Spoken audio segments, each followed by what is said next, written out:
Crypto products are unregulated and could be highly volatile. Please be aware of the risks before investing. राज, बाबूजी के आशीर्वाद से हमने अपनी नई शुरुआत तो कर ली, पर अपना फ्यूचर प्लान कैसे करें? बड़े बड़े शहरों में ऐसी छोटी छोटी बातें होती रहती हैं। Looking for perfect start? Get a Bitcoin today. Download the Unocoin app.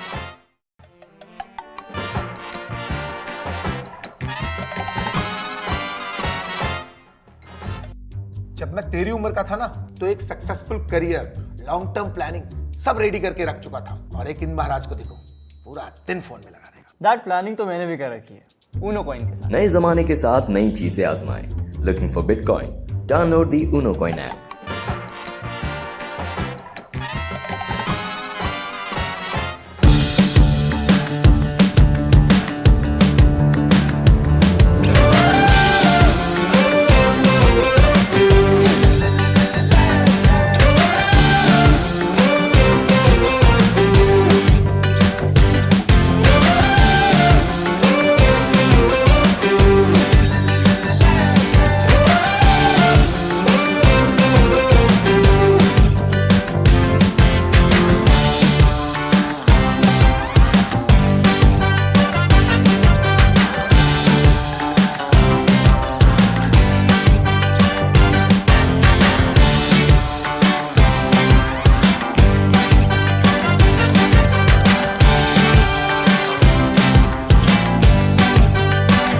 Guys, we really need to work hard.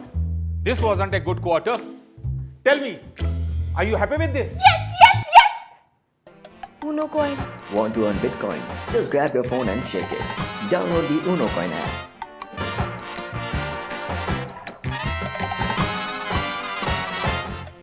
Bitcoin.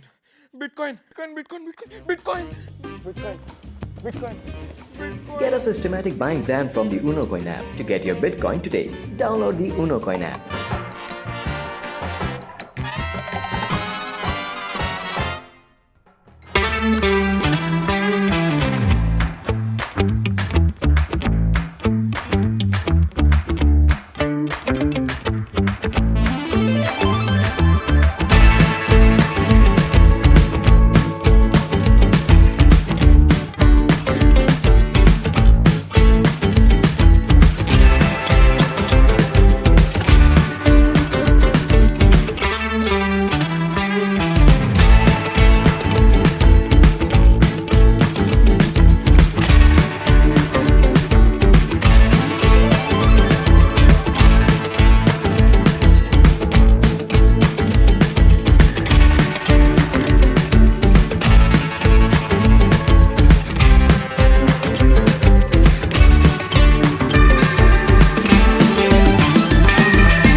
Hello everyone, once again welcome back to Unocoin's weekly live session, and today once again we are going to talk about a very important and interesting topic: Bitcoin self-custody, what it is, why is it important, and why do you need to take the control of your own funds in your hands. अब सबसे बड़ा जो सवाल आता है, right, as a human we are so used to, we're so accustomed to keeping our funds with somebody else, say banks, with growing up with our parents and things like that, that we somehow have lost that sense of responsibility, and that is one of the major reasons why we are so scared of self-custodying our crypto assets or Bitcoin particularly. And okay, जंके विस का एक question है, lightning network not available why जंके विस. आपको अगर नहीं पता, I think we already have lightning network very much up and active, and if you're facing some difficulties, please feel free to contact our customer care executive. They'll be very happy to help you out in whatever problem you're facing, and they'll probably be able to understand your issue better. And Janket, क्या आप फिर self custody करते हैं अपना bitcoins, or are you still keeping it on chain? What is the case like? Because today will be a Okay, so Satvik is here joining us today again for this very interesting session on Bitcoin Self Custody 101. Hi Satvik, how are you? I'm doing good, Shambi. How are you doing? I'm great. I'm having fun about this topic because this is such a vast topic. We've been trying to cover this, but we are never able to cover this topic completely. So, Satvik, as somebody who's been in this space for so long, when did it first occur to you that you need to self custody your bitcoins, and why was it necessary? No, actually speaking, the self custody was much more popular in the initial days than what it is right now. Oh, Okay, so because the kind of wallets we are talking about definitely was not available about 10 years ago. So generally, people used to do it like a paper wallet kind of thing. Hardware wallets was not there yet as well. And there was some wallets that we can install on a small computer called Raspberry Pi. It is like a 5,000 rupees kind of computer that you will get. It's like this big, maybe pretty much. okay. Okay, and you can, yeah, it can be, you can connect it through network cable, and people have used that to generate the seed phrases using the Python scripts. So like that, people used to actually more. They're more concerned of how to do this and making sure that the hardware wallets it's kind of taken care of, not the hardware, I mean to say custody of the bitcoin is taken care of even before they got into bitcoin. I have even known the stories where people bought laptops, they never connected to the internet, generated the seed phrases, wrote it down. Seed phrases is like the private keys and such, and then destroyed the laptop. Okay, so yes, all kinds of crazy stories used to exist. Right now, at least we have little better things like hardware wallets and such. So the idea of self custody was actually my first idea even before using wallet. Okay. Yeah. That's great actually, because we have a couple of questions that we should address. Junk was asking before you joined that Lightning Network is not available. Why? I'm not sure, because Lightning Network has been on Unocoin I think since past 6-7 months now. Yeah, it actually was available, but due to some technical issues, we had to change the vendor. So right now it is offline. Okay. It'll again it'll be going maybe another it may take a week or something like that. So we'll again get that back live. And it went offline like what it's I think it's 3-4 days ago. And I'm surprised someone is asking about a question, which means that's really good. People nowadays, I mean, not everyone bothers about Lightning Network right now, right? So, but of course, it's like super important. Sure. It is very, It very will be important. back. It will be back. Yeah. So, Junkivis, that answers your question. Amit Chavda here is asking BTC withdrawal is not working with Segwit wallet, Segwit account. So, I'm not sure what a Segwit account is. I think he's talking about SegWit address. So there are some addresses that start with 3, and there are some addresses which start with BC, and there are some addresses which start with 1. Okay. So there's like different kinds of addresses that you can generate.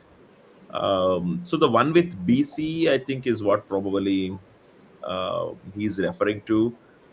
From what I know, it works because I have heard of this the same complaint a few months ago, and when I tried, it worked. It worked for me, but I did not conclude the transaction. I just went to the next second step and I just cancelled it. Maybe I should actually conclude the transaction to see if it actually goes to end to end.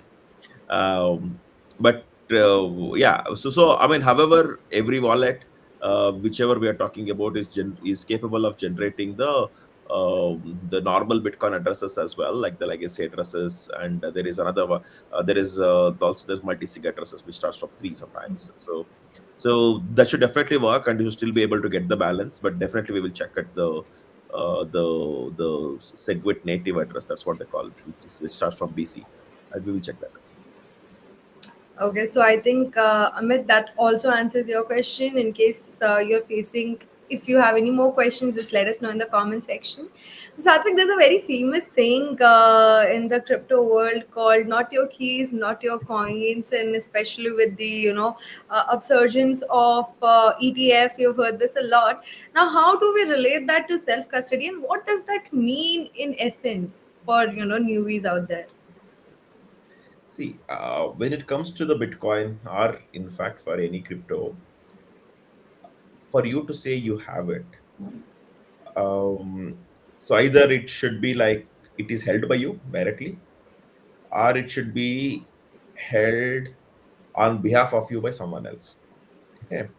So it is like, for example, cash, right? So if you have it in your wallet, then you are the custodian of it. It belongs to you.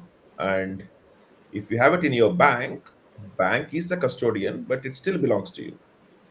So when when you say you have 10,000 rupees, what does it mean?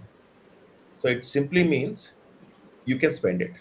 Yeah. Else, entire money in the world is mine, right? So whatever I can spend is my money. I mean, I can give the instructions for that money to be spent. Is all it means. So now, when it comes to some bank holding that money, now we are dependent upon the bank that they will accept your instructions when it is time and process the transactions for you and conclude it. Okay. So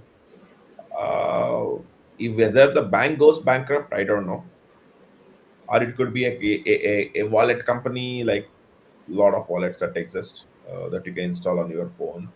For I am an Indian rupees wallet I'm talking about. So if that goes bankrupt, what will happen? Or else if you are holding it in some kind of chit funds and such, what will happen? Or let's say you tried investing in equity and mutual funds and you have sent it to that agency, and if they go bankrupt, what will happen? So it's essentially like there is a dependency on the other third party companies when it is not with you itself, which means when you are not its custodian. So now comes, if you are custodian, then what are the ways in which you can be a custodian yourself? Okay. Uh, Again, there are technically multiple ways of being custodian, but eventually it all comes down to how you are securing your private keys. So the private key is just a string, long string. It gives you the authorization to spend that money on the blockchain that exists. It's as simple as that. Right? So, in an essence, if it is not your keys, then it is not your coins. It's so true to an extent. Even we as Unocoin, even though we actually will have more, maybe more business or more fees when customers keep their crypto with us. Even then, I think ours is one of, or maybe there are only two companies which promote this, where it's okay, withdraw your crypto and you keep it. When you want it, you bring it back. So that is actually the essence of crypto. When you are buying crypto, you're not buying something so random. You're actually buying a freedom to do a transaction without involving or without any third party authenticating it, without involving any third party. So when you want to do it, you should be able to do it, is the entire idea. Yes. So again, it comes down to there is some fees for withdrawals, etc., and there is some cost for doing this kind of offline or self-custodying. Sometimes some learning curve, sometimes some wallets on mobile phones and whatnot, which again will not always be safe to do. So it's a little bit of slippery slope, I would say. So depending upon how much Bitcoin or any other crypto you are trying to self custody, you should choose the right mechanism to do so.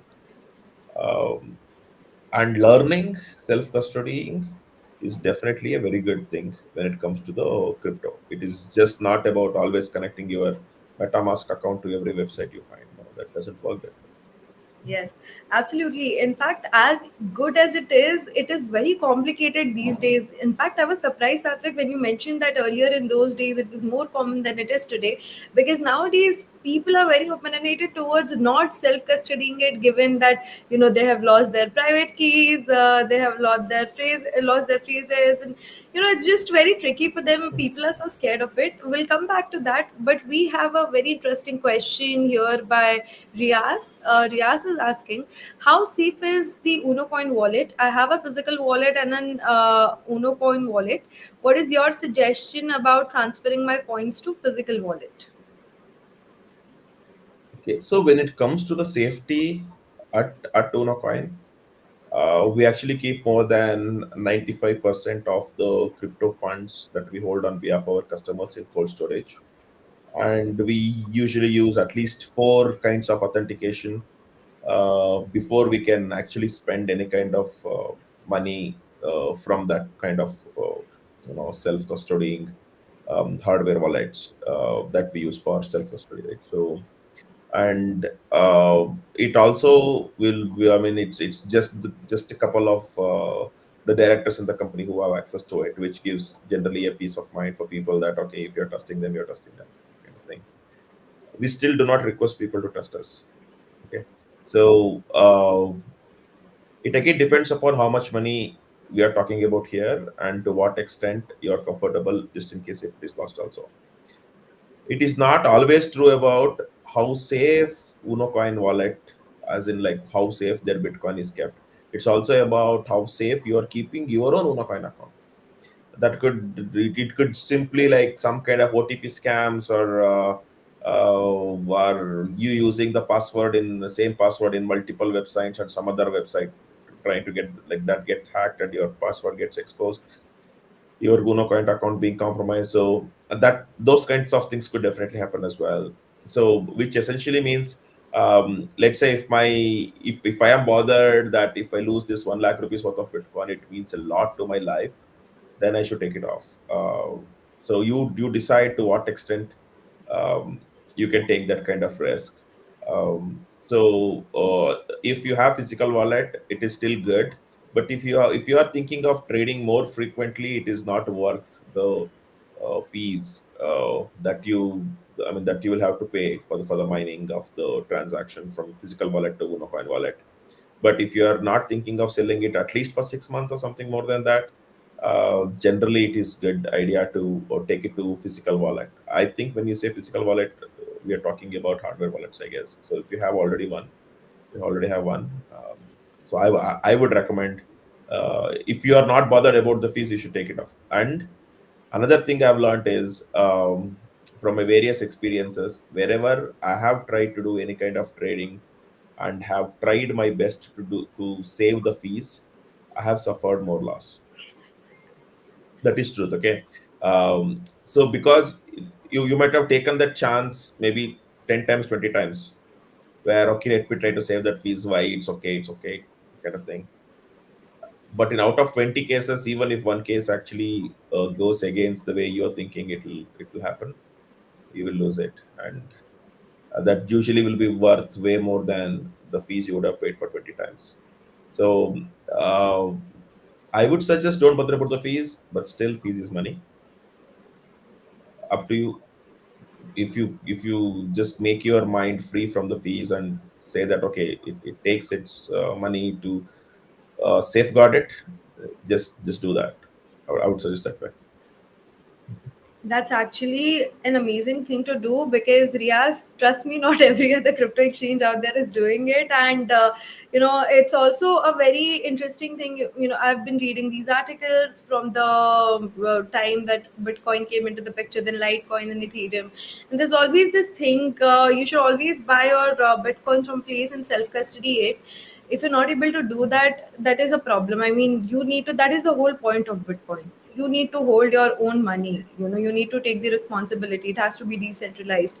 So definitely, I mean, like Satvik said, self custodying is great, but also circling back to what we were discussing before this question, it's good, but it's not as easy as it sounds, or maybe it looks like for the people. Satvik, you have practiced it before, and you know it through and through.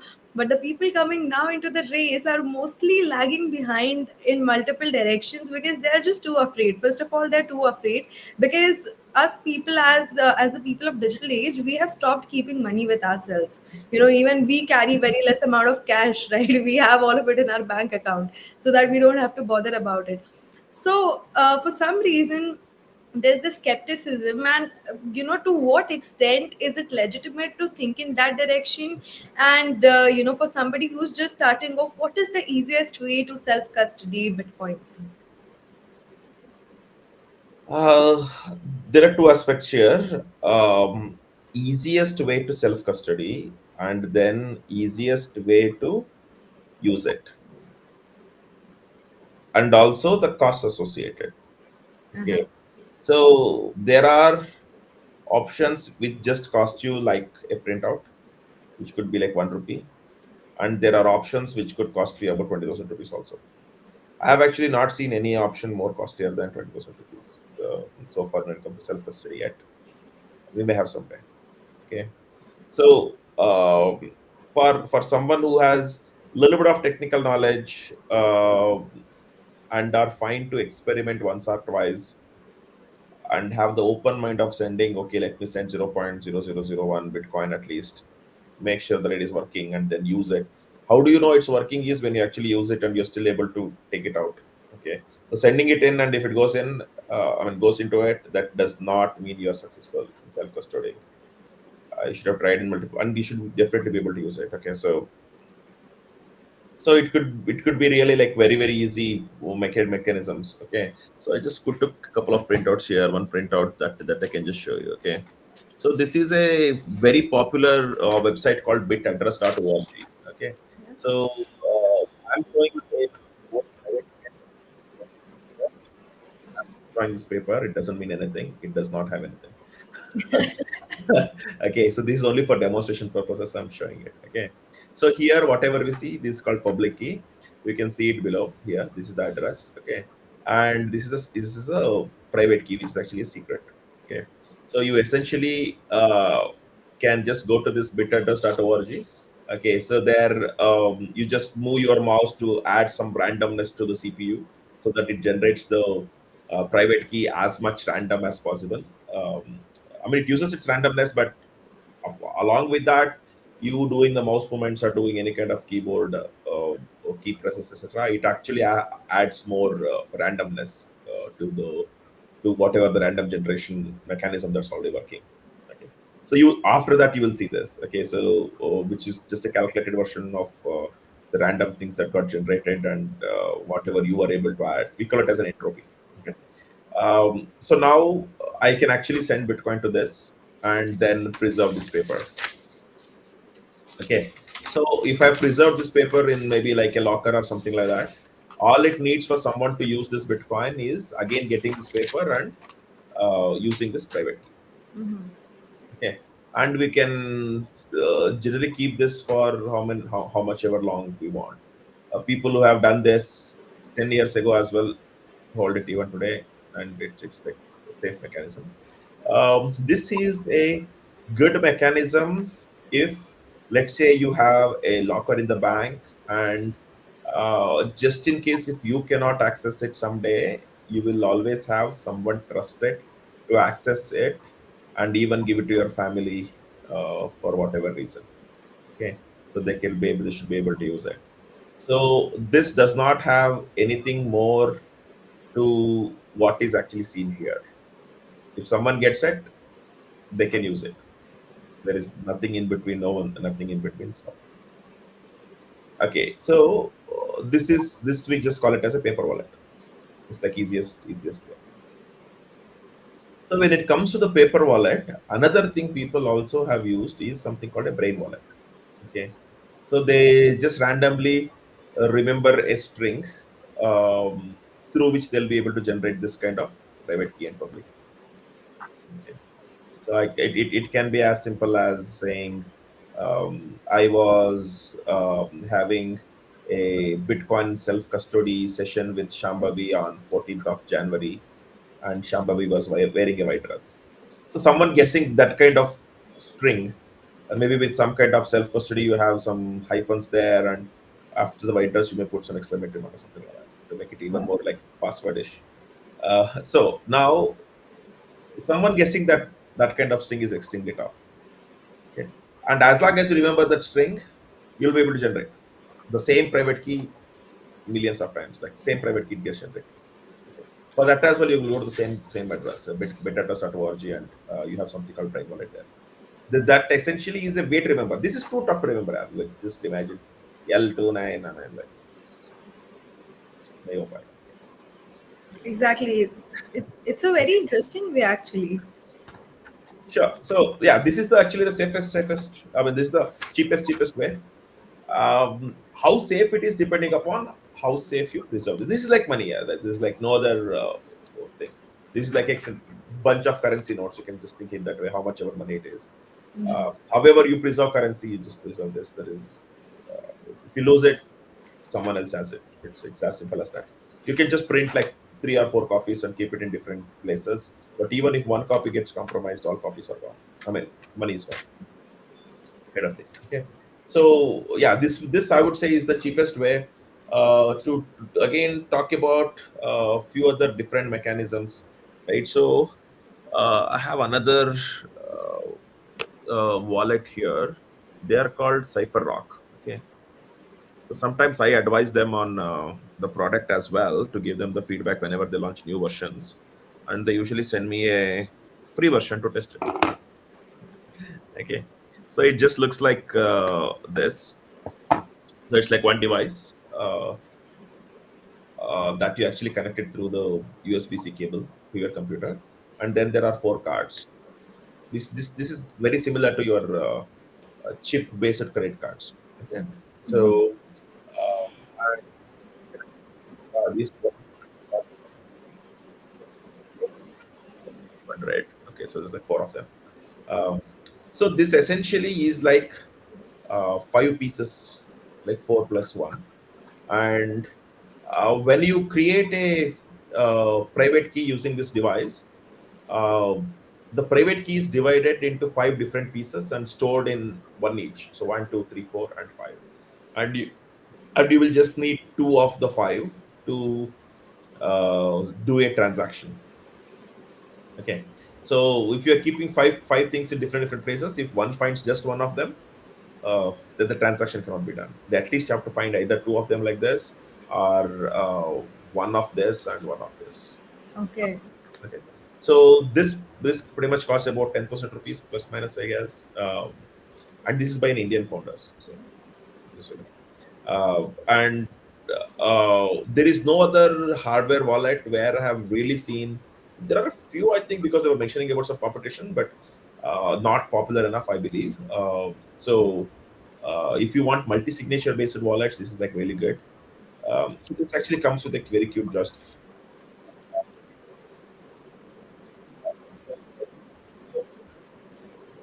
Shows the words that you need to write down for self-custodying, etc.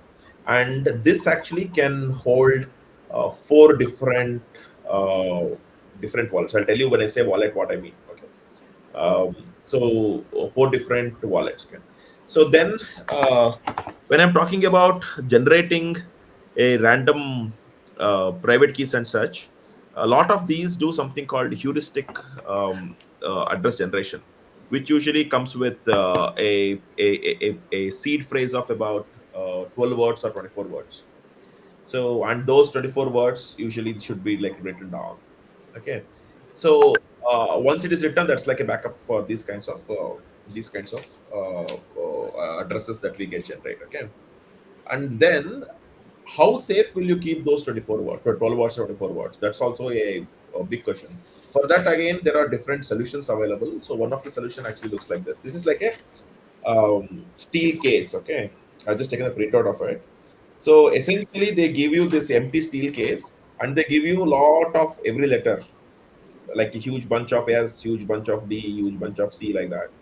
So after you generate them, you will actually put them together one at a time, and you'll prepare this one. Okay. Okay. And then you close this, and you can actually, there is a lock you can put. So when this hole aligns with this hole, when you close it, We can lock it and you can keep it in the safe, which essentially means um, just let's say there is some fire or some kind of some other issue, whatever, which could destroy a piece of paper like this. This is a paper, you cannot always trust this 100%, right? That it will be safe. So this one actually comes with much more like fireproofing and waterproofing, etc. So someone can use this. Okay. So after generating the those words using that other wallet as well, which had cards, etc. So that those words can also be preserved like this. So which means using this as well, someone will be able to spend those kinds of Bitcoin. So there is another kind of again preserving mechanism that I've seen, which is a little bit more tough, but someone should be able to understand. Is it looks like this. So they give you like a steel sheet, okay, and this literally is like a punch thing, okay. So you take a hammer or some mechanism to actually punch the letter. So what this means is on the left side you see A to Z, right? And one means actually the first word. And we actually only need 4 characters of every word because those 4 characters are always unique. You don't need the fifth and sixth character to tell what word it is. So essentially, you punch. So this one is like, what is this? It's like yaf. So if if I have to read this, the first word starts with O, then T, O T F J, like that. So this is showing 6 words. So you need multiple of these kinds of sheets to preserve 12 words or 24 words. So this is again another way of making sure that it is like fireproof, waterproof, and it should not become like some powder kind of thing after if you find it after 20 years. If it's a paper, it's not like tough, right? So this kind of avoids it. So again, now it just comes down to what extent, how much money you want to spend and how you want to preserve it. So for people who want to trade it a little bit more frequently, like let's say want to use it a little bit more frequently, whether they trade it or not, they usually prefer something called hardware wallets. Okay. So the hardware wallet, so one of the hardware wallets from a company called Ledger looks like this. You can see it, right? So this actually is like a USB device, and which has a small screen on it. And on the side, you have like 2 buttons as well. So the way this is programmed is this will never give out the actual private key out of this device, even though you're connecting it through the USB micro USB cable up here. And for this device to sign the transaction and create the transaction and send out any Bitcoin or any other crypto, you have to press these hardware buttons. So hardware buttons cannot be pressed using any kind of software bug. So even if your computer is compromised with some kind of malicious ware or something like that, as long as the hardware buttons, you just don't press these buttons to complete the transactions will never complete and conclude. In that way, if you are not technical, not much technical, but still want to self custody, and if it is lot of crypto, according to you, then this kind of hardware wallet is actually best. So this is from a company called Ledger.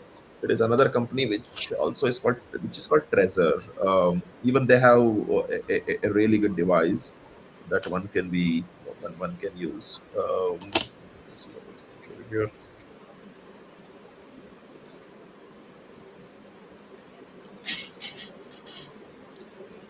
I don't think we had any kind of self custody session before. This is the first time I remember Yeah, removing these things. you and I, we have never had it. We have had it with Sunny and a few external people, but Okay, we okay. never were able to, cover Sure. it. So this is another hardware device called Trezor, Trezor. This also comes with a hardware device or hardware buttons here, right? So which you can It's press like like a cute little phone. ah. Okay, so yes, so this also shows the whatever information, and then you have to say yes or no kind of things. Until you do this, I mean, the private key never comes out of this device. This device, the information goes to this device, the signature happens in this device, and the signed information comes out, but never the actual private key itself. So, in that way, even if your computer is compromised, as long as you do not press this hardware button, you should T, this. So this usually is this doesn't have the buttons directly. but however, you can press the this is a touch screen. You can press the touch screen directly to conclude the transaction. This actually comes with a little bit more higher memory, which means it actually supports more types of coins like Ripple and all such. So yeah, it's like a ocean by itself to a great extent. I would say there are so many people trying to do different mechanisms again, like how they should do, what they should do. And then there are some kind of devices which actually have a camera on them. Okay, so essentially, these mechanisms, you either tap the tap that card on the device or hit the buttons with a wire in it, etc. So how can I be sure that even though you're telling it will not give a private key, how can I be sure that it could be giving private key? Like, how would I believe, right? So then for them, again, they can use this devices which have a small camera on it, and the computer will generate a QR code, which is the transaction information. So you just hold the camera of the device for the QR code, and then your device will show, okay, you want to sign this transaction, is it accurate? Then after you say yes, then there is a new QR code that is shown on the device itself, which is a signed transaction. Now you hold it back to your camera of the laptop, then the signature, then the transaction is done. So you'll never ever connect this device to any kind of computer, and there is no NFC or Bluetooth or Wi-Fi or anything like that happening. It's like a most dumb device you can think of, but it just does its work.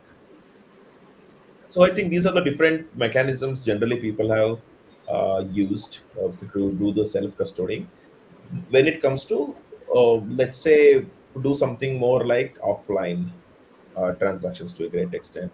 When it comes to keeping the wallets online itself, there are again so many wallets available, and people should be extremely careful which wallet they're trying to use. Generally, I've used one wallet called Coinomi, Coinomi. It supports lots and lots of types of coins, and generally it is. I've seen it to be more useful, and I have not tried many others anyway, but it does its work completely. Uh, so there are other wallets called Garuda, which again is something you have to install on your phone and should be able to use it.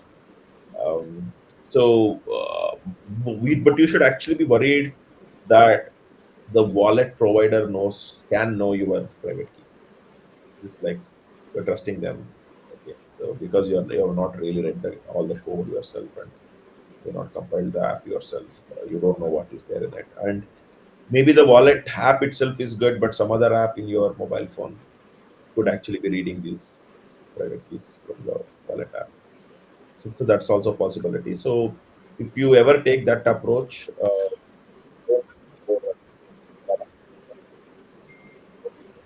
so it is like how you would get into a shopping mall with some money in your pocket. You will not carry tens of lakhs of rupees. Maybe you will carry about 20, 30, 50,000 rupees for your shopping. So that is what could be the threshold limit for because again, you cannot use these kinds of hardware things for small transactions. It becomes too tedious, and if you become tedious, then you will lay back saying that, okay, let me use everything online, and that's bad. So don't get into that mode of becoming tedious, having these things become tedious. So you have to carefully select. If it is something like you're holding it for 6 months or something, hold it in the paper wallets, or if you can afford money and get these kinds of hardware wallets, definitely do that.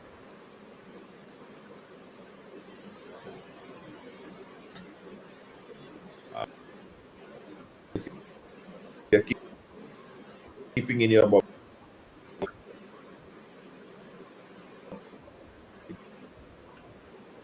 in custodying wallet cautiously.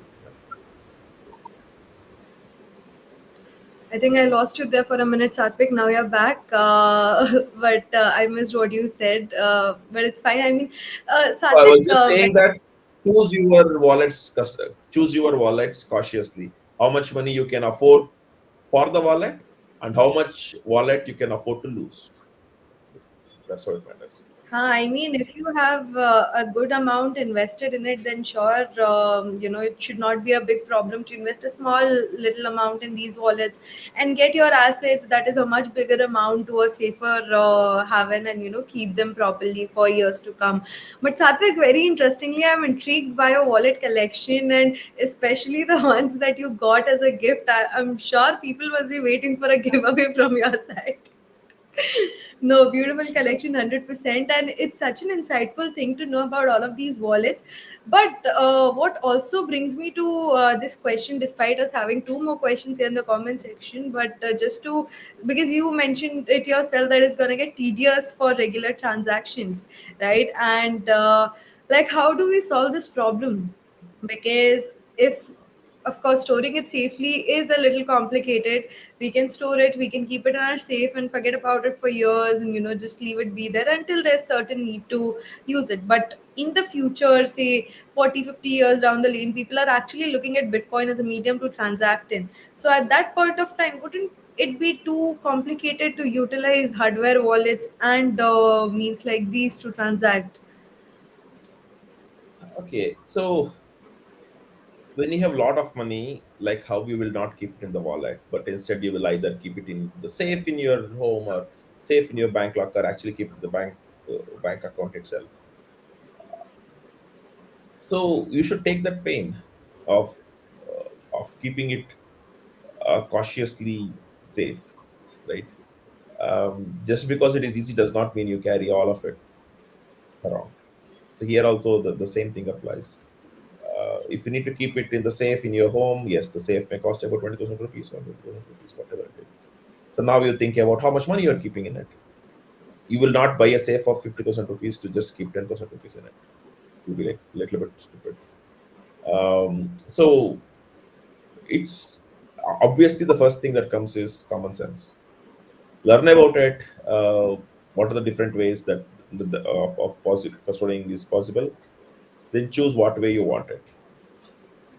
However, it is also fine if you want to try two or three or four different ways and understand your own limitations of like what you're capable of doing, what you're not. Because asking help sometimes also will make you lose your money. This True. is crypto. It's if it is gone, it's gone. It's you cannot really trust anyone. It's gone. So when it comes to the wallet in your phone, obviously it will be the most easiest way of doing transaction. Or having something like this kind of paper wallet, I would say is the most difficult way of doing transaction. Because now, when I need to use to, let's say if I've kept like 5 Bitcoin in it,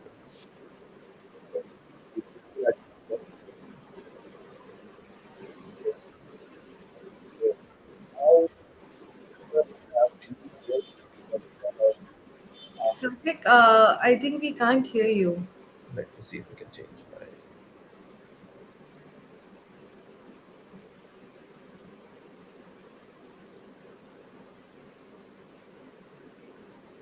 It feels like Sastvik's video is also stuck, but so far the session is going very, very interesting. Riaz and Troll Master over here are having a couple of questions.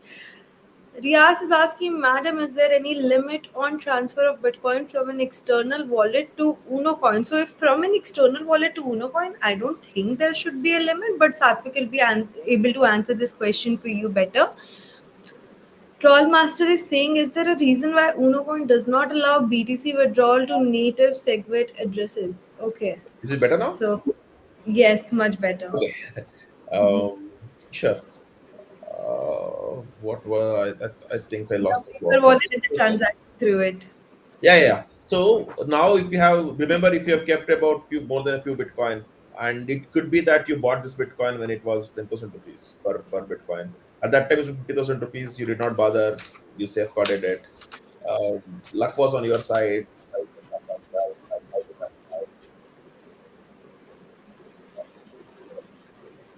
Now, if you load this, here you will be, because doing one small mistake could ruin whatever you're trying to do, right? So when you are, let's say, if you are loading this to your wallet on your mobile phone, or even send it to Unocoin or anything like that. And here it is not like out of five Bitcoin you have, you can set point 0.1 to sell that for 6 lakh rupees. That's actually tough in this mechanism, right? So try multiple ways and become comfortable. It is not as easy as like Paytm wallet or something like that. Like everyone, it could be educated, or people from villages who is not educated can also use it. It's not that simple. Um, so then choose how much money you want to spend and how frequently you want to use it. It's easy for you to use or not, and then actually do it. There are, again, how you have on one side wallet, which is on the mobile phone, and then you have hardware wallets or paper wallets, etc. There is something in between as well, which actually is like a well, just maybe pick it up. Wait, I'll just show you.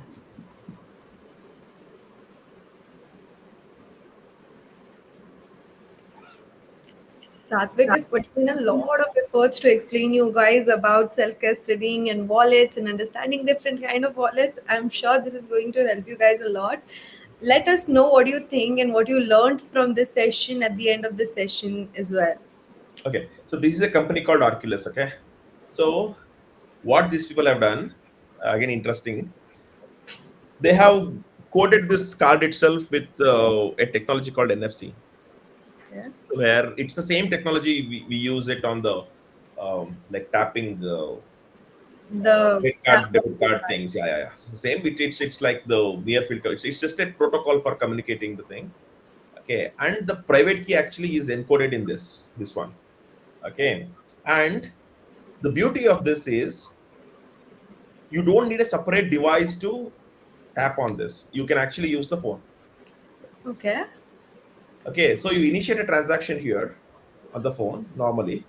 Okay, when it says, okay, now tap your device, you just tap it. Okay, and then it asks you for a pin, which is like 4-digit pin, similar to how we will use on a debit card, credit card thing. So you do that pin, and your transaction is done. So Wow. now the advantage here is, even if your phone is compromised, there is not much of a risk because the private key is in this. And as long as these two things come together, the transaction will not conclude at all. But still, I would argue that you bringing this here, fine, that particular app is reading, but some other malicious app could also be reading. So it's not like hardware wallet, but definitely much better than the normal wallet that you just use on your phone directly, right? So me or some other wallet like that, it's much better than that. So there is another wallet called Trust Wallet that I've also used in the past. So yeah, so those are all the ones where it is only the private keys on your phone. That's so yeah, there is a lot of gap in between of how you want to self custody yourself and take care. And if you think you need money sometime soon, uh, and you are willing to sell it, you want to sell it, maybe in a very short term, few weeks, couple of months, whatever. I have usually seen people leaving it on the exchange themselves. It's not self custodying, but that is the way it works for them. So yes, then they are trusting a third party. That's pretty amazing how many ways there are to transact, utilize Bitcoin, and surprisingly only 3% of the people in the world overall are still aware about Bitcoin, holding Bitcoins, or are involved with Bitcoin. While there's so much of advancements in the technology already, I wonder what's going to happen when the other half of the world is exposed to Bitcoin, the kind of technological advancements that are going to take place.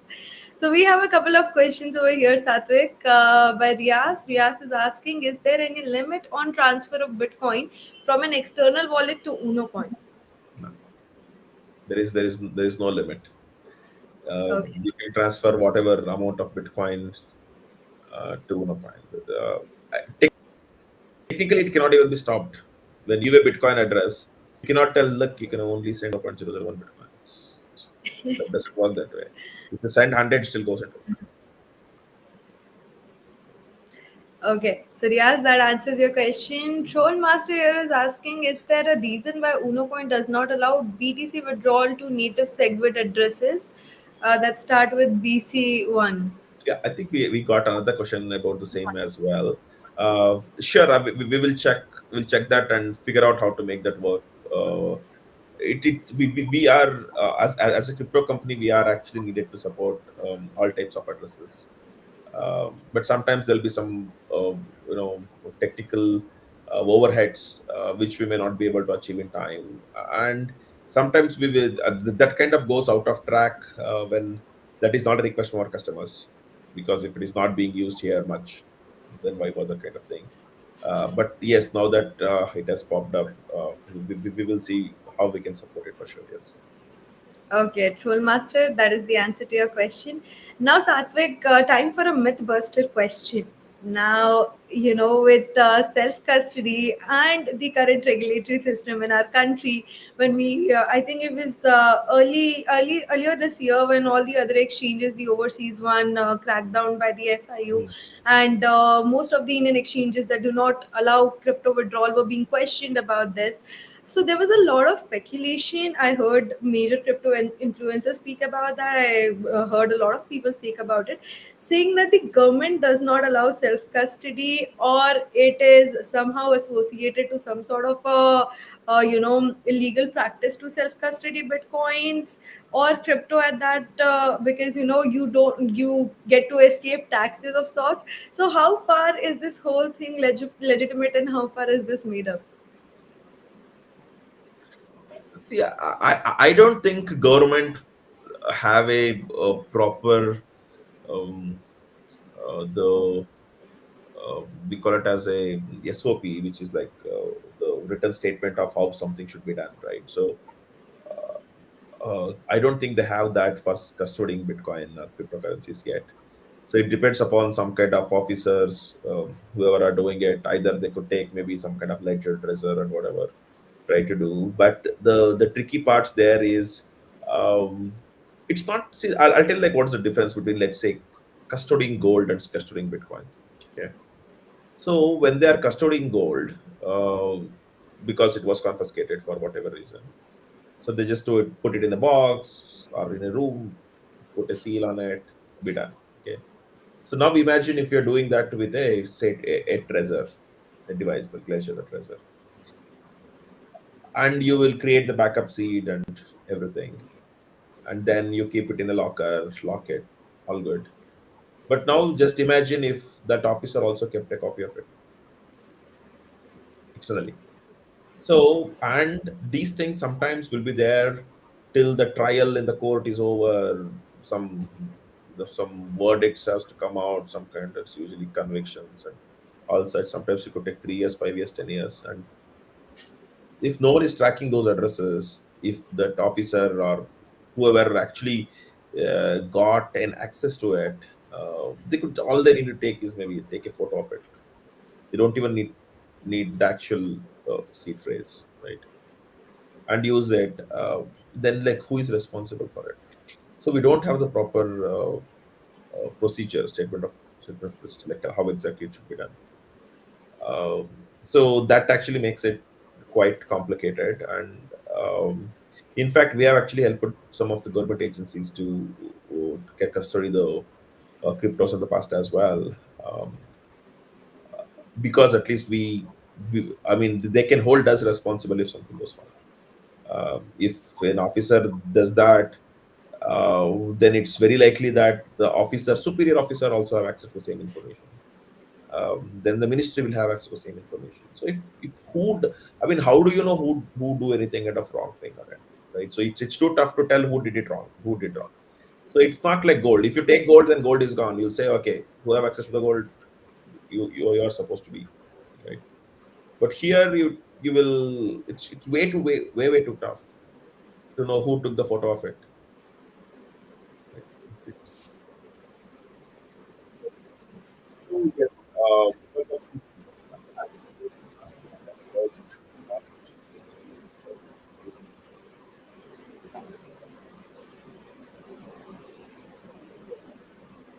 Satvik, I can't hear you again. I was just saying that. You can hear me now? Yes. Okay. So I was just saying that government should not attempt self-custodying the Bitcoin because it is not one person, but it's a system. And things change, people change, officers change, enforcers change. I mean, it did change prime minister, but we don't know. So it's all possibilities are there. Yeah, it's risky for them. Hmm, interesting. I think it will take some time, but once the government comes up with, clear SOPs like you mentioned, it will be way much easier for anyone and everyone to understand what is right and what is not right and what it is supposed to be like. Because honestly, during this scenario, despite a lot of regulatory clarity coming in, a lot of people are still anticipating for more clarity before getting involved with the space. I think that is one challenge that is still there. So just because we are at the end of our session almost, Satvik, and the new government is already formed and things are already starting again, with a new term and things like that. Nirmala Sitaraman has again taken the office of the finance minister. What do you think? Again, guys, it's nothing of an advice or anticipation of sorts, just a personal opinion. What do you think Satvik is gonna be like for the coming years in crypto and Bitcoin specifically? That has nothing to do with Bitcoin self-custody. I know. So I'm actually less involved when it comes to politics. So I don't have way too much of opinions about it, any kind of strong thing. Um, but Bitcoin and cryptocurrencies is kind of self-governing, irrespective of the government, irrespective of the country, irrespective of anyone. It takes its paths to go to one step at a time, kind of thing. I guess my only request, either to the government, actually, I don't have request to the government to be specific. We just have like unfair taxes here. If you make the taxes good, like every other tax, it's good for the country and people. But generally speaking, um, people should not use cryptocurrencies for anything of any kind of wrongdoings. It's Yes. the most worst thing you could do to yourself and leave the trial of what you have done for rest of your life. um, so one should not use it, and it has a purpose, right? So it is kind of doing the peer-to-peer 1% to 1% transactions, and this kind of mechanisms of self-custodying money or assets never existed before. And with the internet age, and I think it's like a lot of stars are getting aligned, I would say. So it could be smartphone penetration. If Bitcoin was there into the 1990s, it wouldn't have been successful, right? So it needed the required number of people, then internet people able to use apps, mobile phones, then to great extent English speaking, and now we have another languages as well, but was not so initially, etc. And then understanding what is digital transactions like. Uh, there was time even about 5, 6, maybe 8 years ago where people were so scared of signing up for internet banking, right? So it could just like vanish into thin air. So this lot of that kind of digital literacy as well. So it's kind of all of those stars have aligned for an industry like this to actually succeed, and it is a very disruptive industry. It can help a lot of other industries, and it can destroy some industries, True. which kind of gets outdated over a period of time. So another give to people is, um, if you have if you need bank account online, that's fine, but don't keep all money in the same bank account, right? You just keep maybe couple of tens of thousand rupees there in it for your daily expenses and whatnot, but keep the rest of the money in another bank account. Create a separate bank account in a different bank itself, and hold it. Yes. Okay. And the kind of ways in which people get scammed, it's like so freaking creative. uh, Look, I don't even want to discuss because it's like telling what all about these things. And